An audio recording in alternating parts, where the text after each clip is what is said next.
How to fix TikTok shop verification field. To fix a TikTok shop verification field error, ensure all submitted documents, ID or business license is valid, clear and matches your account details exactly. Now, common fixes include retyping with high quality. That means first thing first, launch open your seller's account.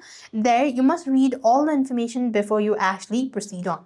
So you will be asked to verify with one of your government issued ID, and you have to upload your ID as well. There are instructions mentioned underneath as well.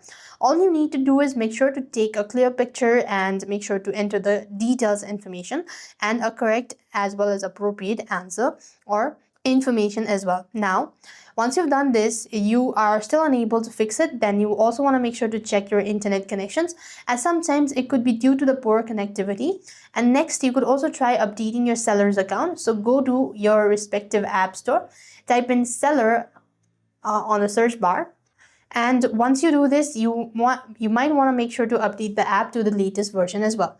And this is how you're supposed to fix TikTok shop verification field. I hope the video was helpful. Make sure to like, share and subscribe. Thank you for watching. See you in the next video.